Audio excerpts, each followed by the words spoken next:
again, everybody, and welcome to the LSU Sports Insider podcast for Monday, May the 12th. I'm Zach Ewing, joined today by Koki Riley, our LSU baseball beat writer at The Advocate, and columnist extraordinaire, Scott Rabalais, who both watched LSU take a three-game series, 2 out of 3, against Arkansas this weekend. So another big series win for the baseball Tigers.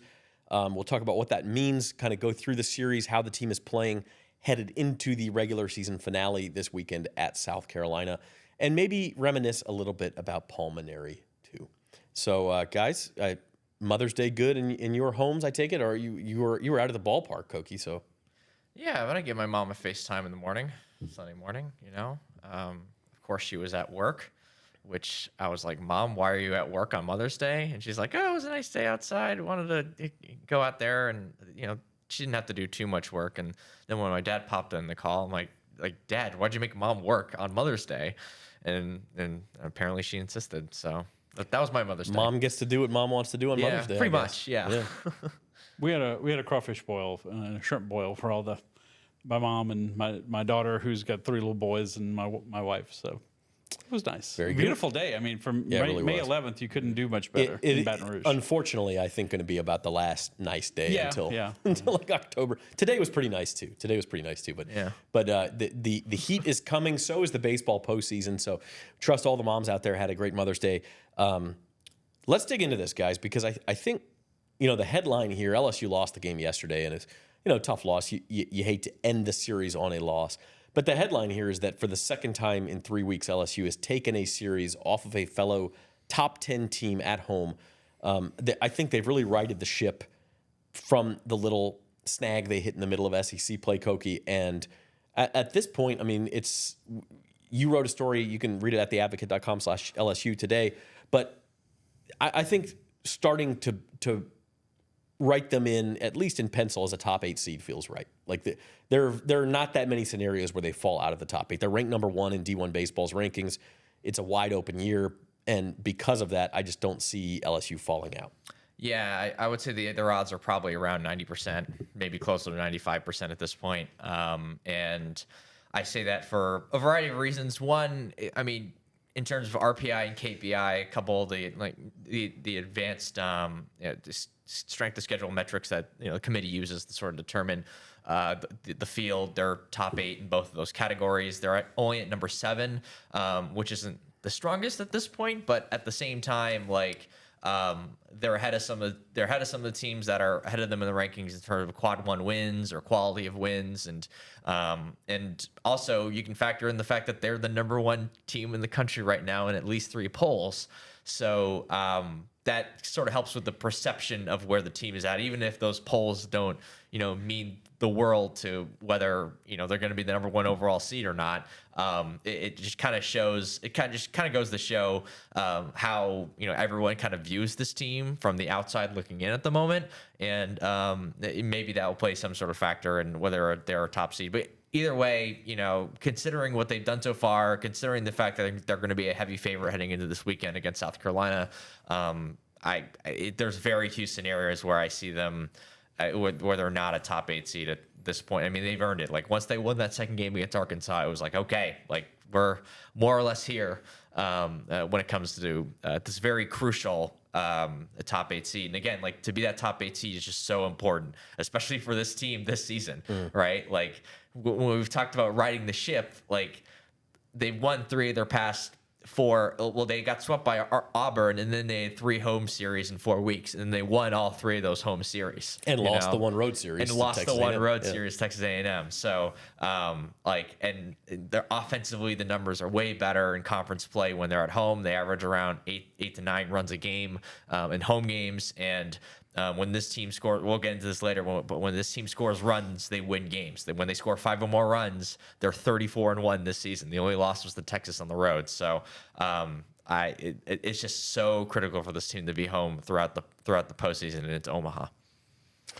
Rab, the number 1 in the country thing is kind of wild, because this team has 12 losses, and usually a team with 12, not that that's bad. I mean, they're 40-12. No, it's not bad. 41-12, I think. But they, normally before the postseason even starts, to be the number 1 team in the nation, you're talking about having half that many. But it just speaks to the wide open nature of college baseball this year. That like I don't know, is LSU the best team in the country? They're ranked that way. They've played like that at times. I think it feels a little surprising, but you look around and you go, okay, Texas has been number one. They've struggled. They lost a series to Florida this weekend.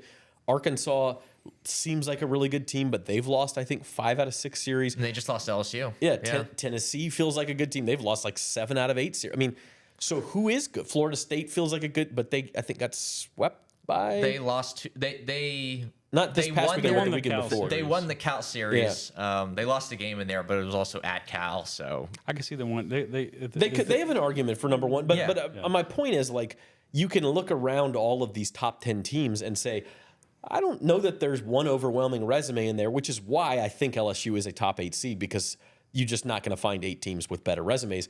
But as far as the argument for number one goes, this feels as wide open as maybe any year. Sure, and it's nice for LSU that they're number one in all these polls, but it's not critical, and it's not also critical for them to be the number one overall seed. You just want to be one of those 8. That means you play a regional at home, you play a super regional at home as you advance, and that's critical. LSU has never won a super regional on the road. They're 0-4, including the loss at Tennessee most recently in 2021. 1-8 in those super regional games, by the way. They've only won one of those games on the road in a super regional. So it's vital to be one of those teams. And I agree with Koki. I think the only scenario you see is, you know, they lost to Arkansas. If they got swept at South Carolina and then lost their first game in the SEC tournament, I could see them, you know, falling out of the top 8. But considering South Carolina is struggling so badly, I know they're going on the road, but I'll see that. And like, are they the best team in the country or not?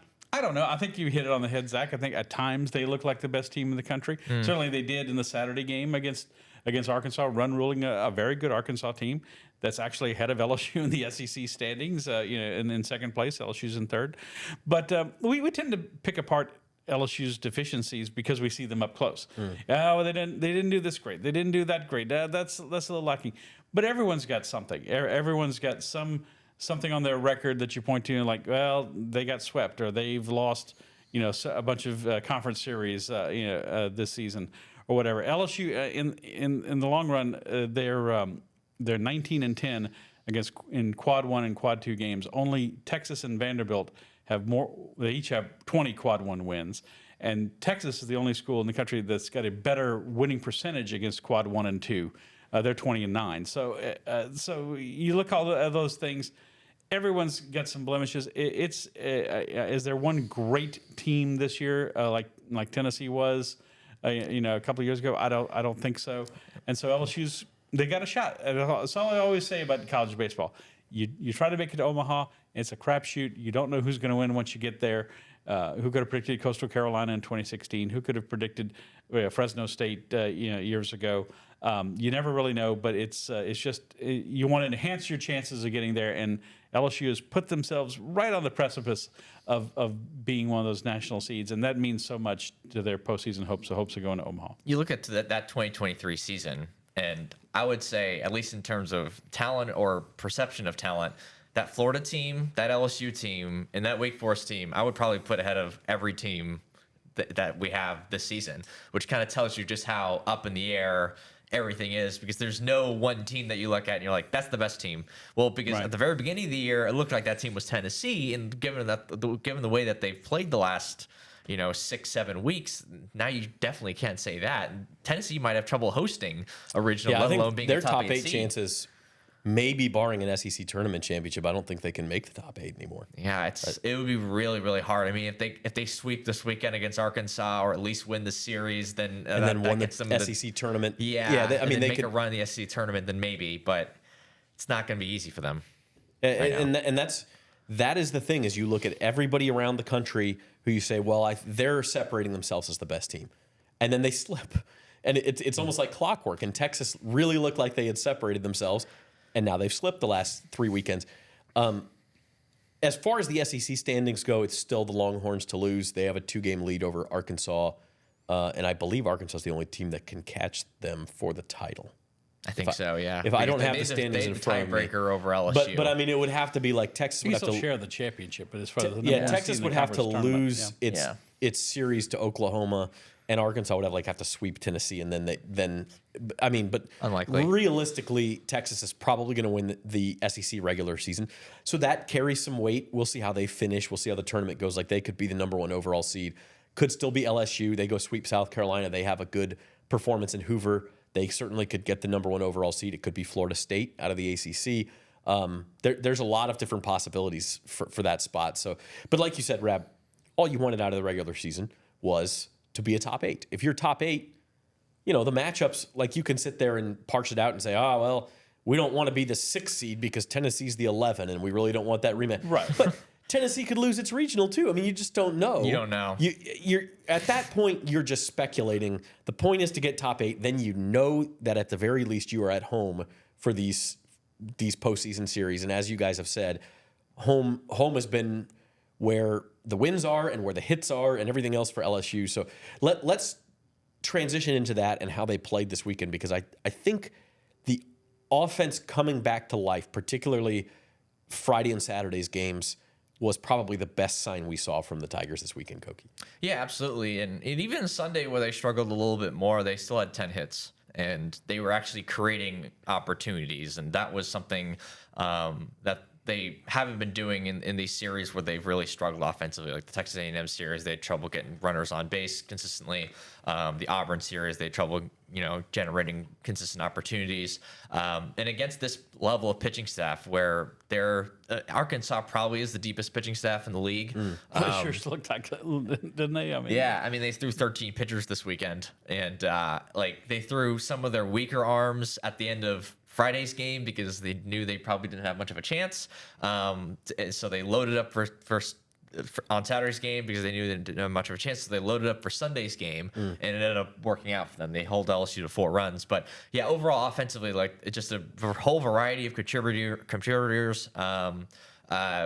Ethan Fry with the big day in the walk-off hit on Friday. Aaron Beatty had a 3-hit day on Saturday. Daniel Dickinson sort of got off the schneid a little bit with a 3-hit day on Sunday. Jake Brown had the huge day on Saturday. So just sort of a wide variety of guys played very well this weekend. And that's when this LSU's offense is at its best. They're hitting some home runs.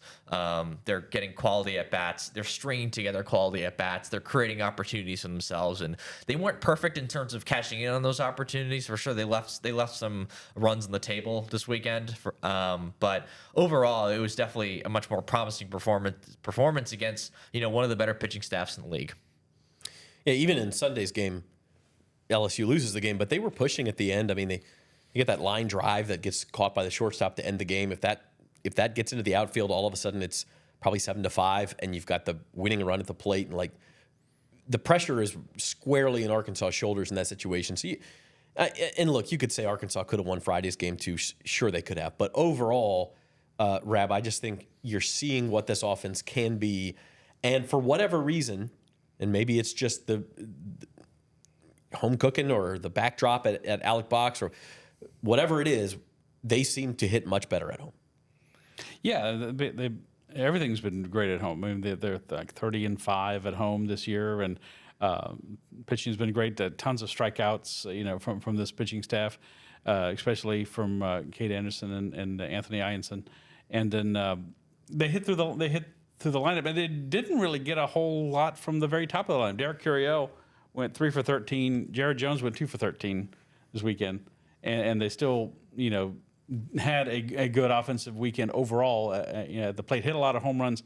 Did Arkansas have a home run? They had a couple in the first game. That was okay. it. All right, but it was LSU by far had the better power numbers in the weekend. So that's big because Arkansas is a great offensive team in terms of the home runs. They hit a ton of home runs. Yeah, I think it's a little bit of at least a yellow flag that Curiel's average has been dropping a little bit. He's down to 352. Started the weekend at 361. Jones went from 349 to 337. But at the same time, they've been playing these really tough teams. Arkansas is a really good team too. You could say, will they win the national championship finally? Yeah, this might be their year. As well as you could say for probably half a dozen other teams in the country. So I think it's teams have been ground down. And I think when these SEC teams get out of SEC play and get into the NCAA tournament facing other non-SEC teams, they're going to I would be shocked if you're not having half the teams in Omaha from the conference. Yeah, I mean, I was going to say the level of competition LSU has been playing, and I include Texas A&M in this, and I know Texas A&M, their season's gone completely sideways. They still have that level of talent. The level of play that LSU has seen the last 6 weeks is pretty far above what they're likely to see in a regional, and probably even above what they're likely to see in a super regional. Now, it's possible you'll get one of these SEC teams in a super regional, but probably 2 years ago. Yeah, probably you're not facing a team this talented again until Omaha. Unless they run into Tennessee or something. Yeah, unless the draw works out to where maybe in the super regional, like Tennessee's the one team I can think of that like no one else. You're going to have to go win a series against these assuming teams. Auburn gets a top 8 and like assuming a couple other things. I would even throw out maybe a team that's not ranked as high but is playing really well, like a Florida. Yeah. If you got them in a super regional, that would be tough. There are possibilities where you're going to face this level of competition in a super. But certainly not until then, and probably not until you would theoretically get to Omaha. And you'll be at the Bucs, and they've been winning these series against those sort of teams at the Bucs because this team is really good at the Bucs, and it all starts from the pitching perspective. Where we've been singing the pitching's praises, especially at the top of the rotation for weeks now, but like this was even more true this weekend when you're going up against maybe the most talented offense in the country, and Kate Anderson has an excellent quality start, as another really good start, and then Anthony Ianson the guy's given up 1 run in 15 innings now against 2 of the more talented offenses in the nation, and 6 shutout innings this past week against Arkansas. He was fantastic, just absolutely fantastic, and just the ascension of Ianson to sort of get even close to the level of where Anderson already was, to even have better numbers than Anderson has, like that now you have a real 2-headed monster at the top of that rotation. It's one of the best 1-2 combos in the country, to say the least. That is a pro level transition right there. So let's talk about the other side, the pitching staff.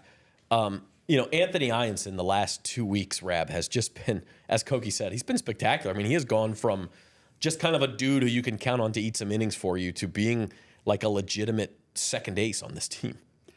Yeah, and I think some of his numbers probably in SEC play have been better than Anderson's. Yeah. Anderson's, of course, he's got to go in that Friday game, and that's tough. The fact that he's 6-1 or something like that with I don't want to take Kate Anderson for granted here because he's still very solid. Yeah. No, but combined they've thrown like 240 strikeouts this year. But Ianson has been great, and I saw one of the analysts, maybe probably Ben McDonald, said he's pitching backwards. He's getting breaking balls over for strikes to start guys, and then he's coming with the fastball. And this.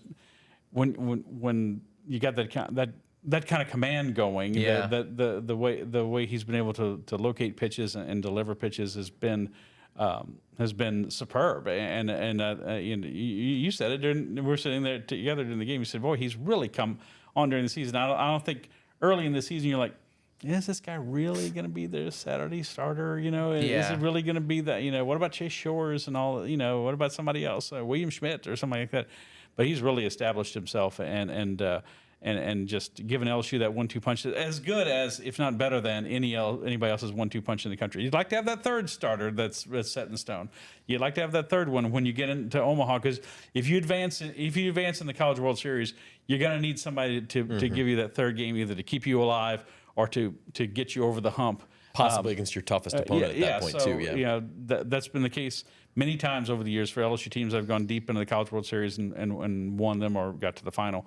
But that's what the 2017 team was missing when they got one of their starters hurt. But he's been great, and they've been a wonderful combination for LSU. I think exceeding or certainly at least matching any hopes that people could have had for the two of them coming into the season. Yeah, I'm really glad you mentioned the pitching backwards aspect of it, because Ianson doesn't have the most explosive fastball. It's still 94, 95 miles an hour, but there's not like a ton of movement to it. But if he can locate that pitch up in the zone and sort of use that pitch more as a setup pitch for his breaking stuff and his off-speed stuff, because his best pitch is the splitter. Like that pitch It's really unique because it's doesn't just drop off the table. There's a little bit of cut to it, sort of like with the Roki Sasaki ghost forkball thing, where he can sort of cut the ball a little bit, and there's like a different movement profile to it. So sometimes it's tough to tell the difference between the slider and the splitter because of that, because the unique movement profile of the splitter. So he has those two pitches, and then the curveball I think has really come on the last couple of weeks, where it was a little bit inconsistent in the beginning of the year, where sometimes you do a really good job of snapping it off and it would have that great late break. And other times it would just sort of float up there. But I think lately, the last couple of starts especially, he's done a really, really good job of consistently snapping off that pitch and getting that thing to get some late breaks. So now he has 3 really good off-speed pitches to go along with his fastball he's locating toward the top of the zone. And it's those two it's the combination of those two things, the contrast of getting the hitter's eyes up and low in the zone, right? Because that alone can kind of keep a hitter off balance.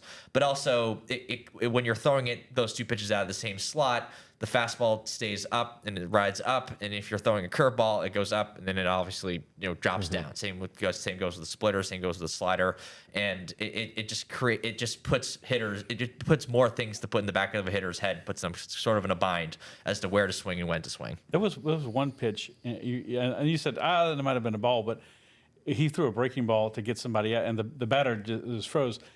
The ball just dropped through the zone at the last minute. I mean, like you said, and so I said, and to me, I thought, well, he caught enough of the zone. The ball just kind of tumbled through the zone at the very end, and the hitter thought it was a high pitch, and it was called strike 3, and that's the kind of thing he's been able to deliver. And Kate Anderson's does a lot of the same stuff too, but sometimes I think the difference in the numbers from an ERA perspective is Anderson's given up quite a few home runs, and Ianson's virtually given up no home runs. And the reason for that is that Anderson will miss high sometimes, and when he misses high, guy can get under the ball and drive it. But but they're both doing similar things the way they're manipulating hitters. They're not just overpowering guys; they're putting them into a bind, and it's very beautiful to watch. On this podcast, we stan ghost as an adjective for pitches. We love it. And that pitch you're talking about, Rabbit, it was like the batter had seen a ghost. So we're just gonna trademark that right now. Very good. As far as pitching depth goes, because I think you can give the ball, if you're Jay Johnson, you can give the ball to Kate Anderson. Now you put Anthony Ianson in that conversation too. You can give the ball to those guys and feel pretty darn good about that game. You're getting 6-7 innings out of those guys. They're going to keep you in the game at least if you get any offense at all. And by the way, LSU is now 34-1 when they score at least 5 runs. Yes. So that's kind of the magic number. Those guys are going to keep you in the game.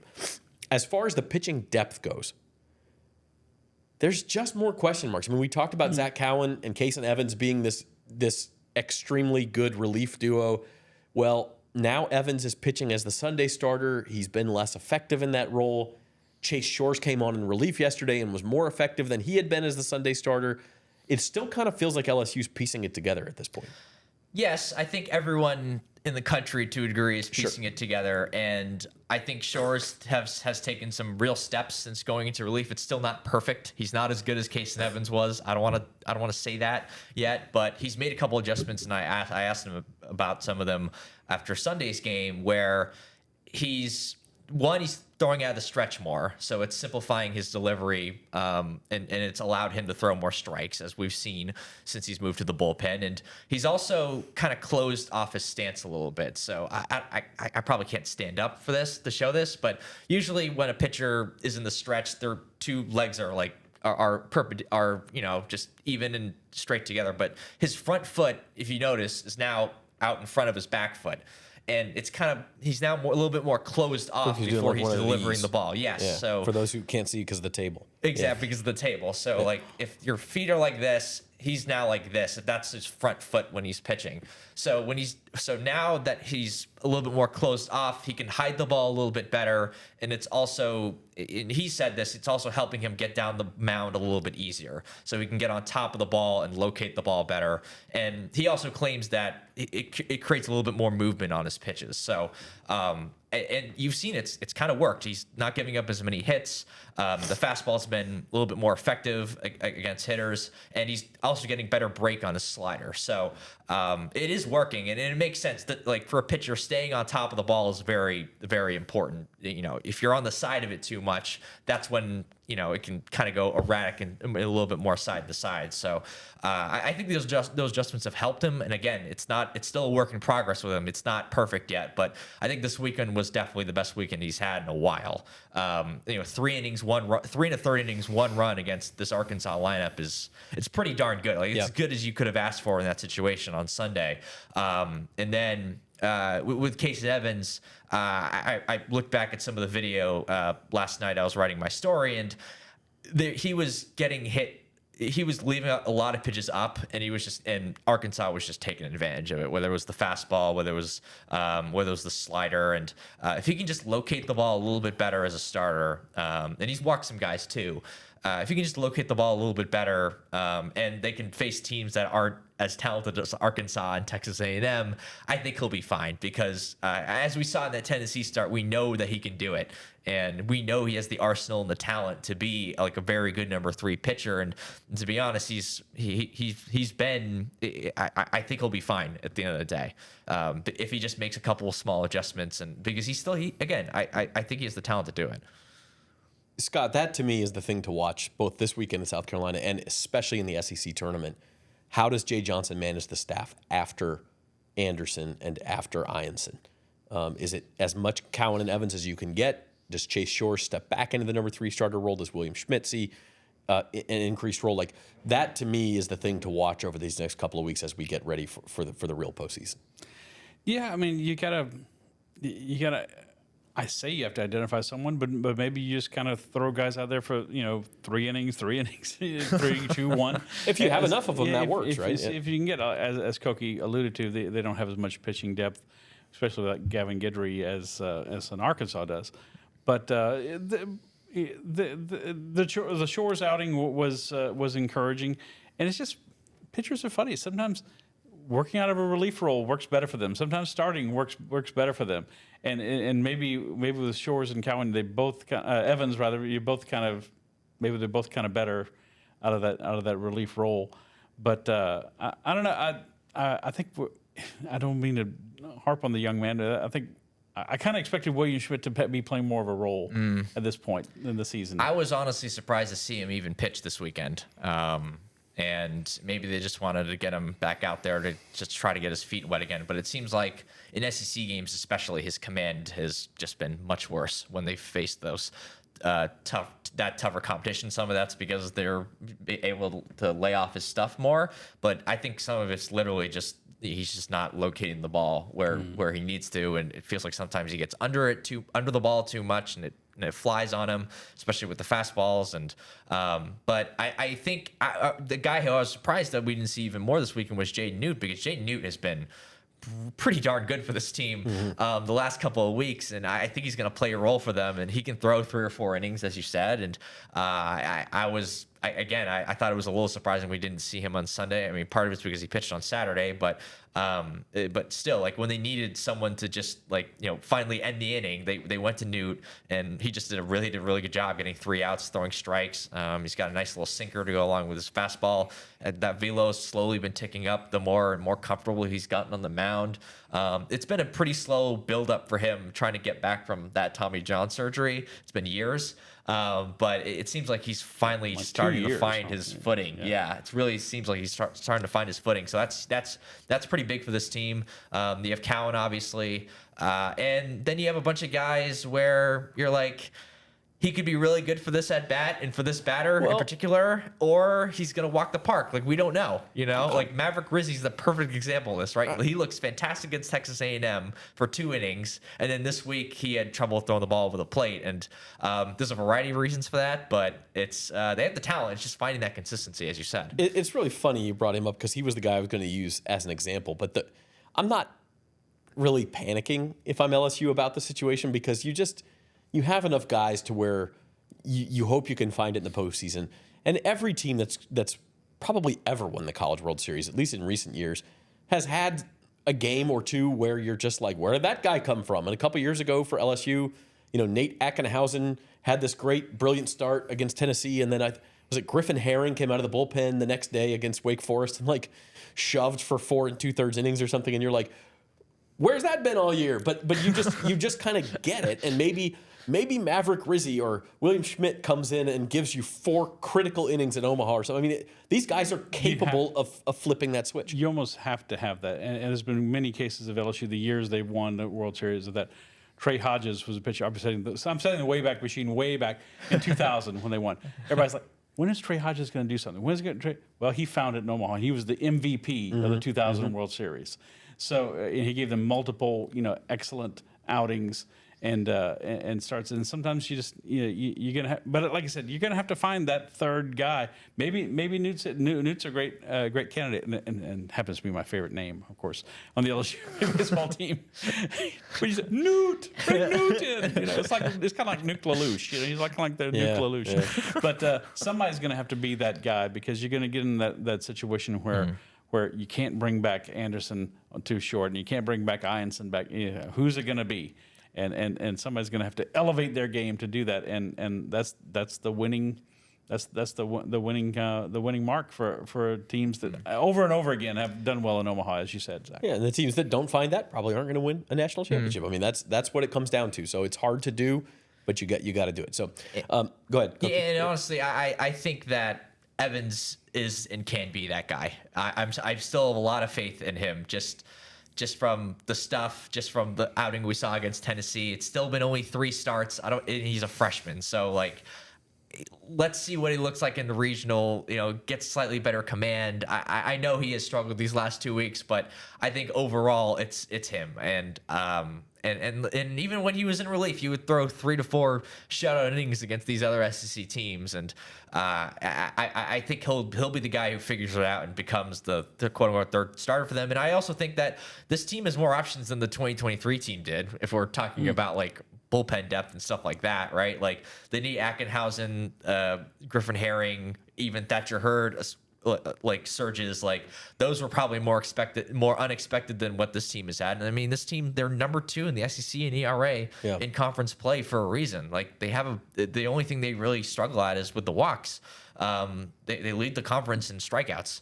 Like they're good. Like I don't want to. We'll just repeat the stat again. When they score 5+ runs, they are 34-1. You don't do that unless you have really good pitchers. Midweek, weekend, no matter what, if you score 5 runs, you're winning the game 97% of the time, or whatever that is. You don't do that without good pitching across the board. So whether this team wins the national title or not, to me, it comes down to the offense and how they perform, not just through the regional, the super regional, and all that. And they'll be at home, and so that'll make things easier for them. But when they're in Omaha, if they get to Omaha, like how are they going to perform, and can they give them enough to really accentuate the strength of this team, which is on the mound?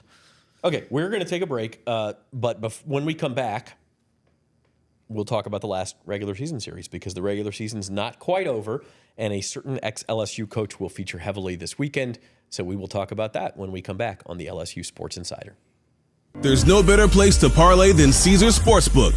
With quick picks, you can tap right into pre-built, ready-to-bet parlays right from the home screen. And if you miss tip-off, no worries. You can play same-game parlays live during the action. Plus, it's never been easier to find and bet on the biggest matchups of the day, so you can keep up with all the action. Caesars Sportsbook, proud partner of the NBA and the only sportsbook app with Caesars Rewards. Download it today. Welcome back to the LSU Sports Insider, talking some LSU baseball on this Monday. Appreciate you all tuning in. Hey, subscribe to our YouTube channel, LSU Tigers at NOLA.com, if you have not already done so, and hit the like button for us. When Koki does his ab work and brings his legs up and shows you pitching, you don't get that on the podcast feed, all right? You got to be on YouTube for that.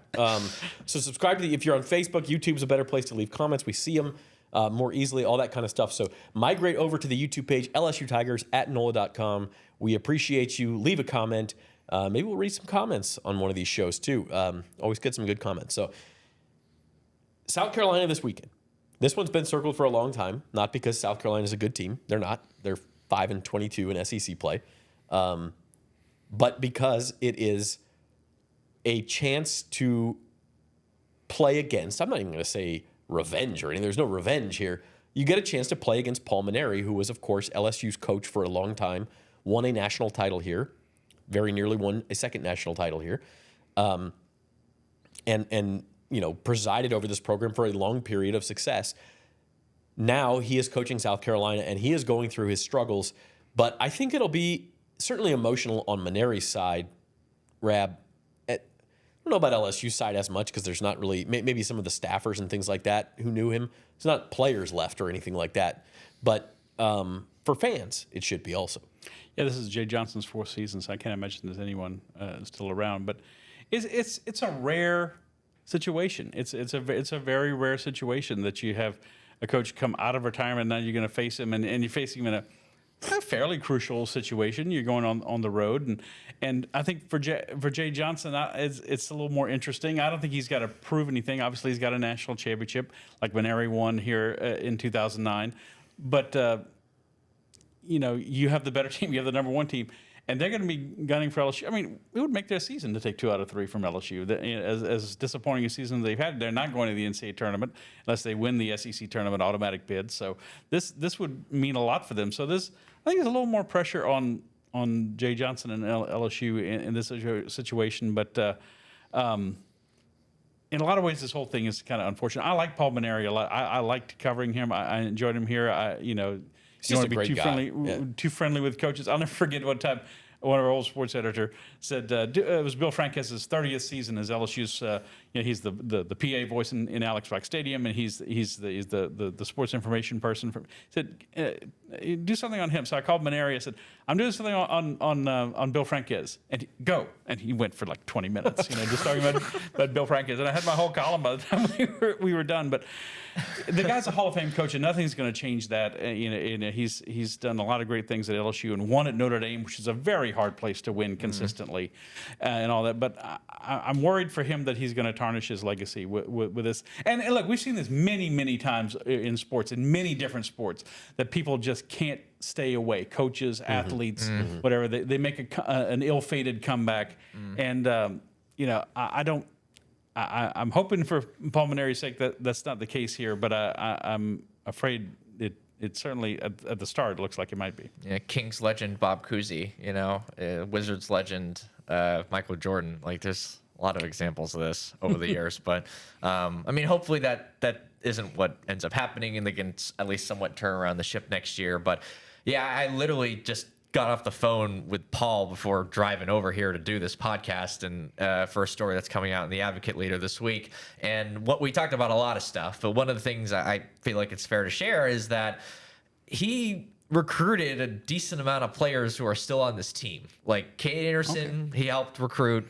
Stephen Milam, he helped recruit. Maybe didn't sign him, but there are relationships. Yeah, there are some relationships. Okay. Yeah, so Jared Jones, like a lot of the guys who ended up just signing here as recruits, who are now sophomores or juniors. Jake Brown, they were originally recruited by Paul Mainieri when these guys were in 8th, 9th grade.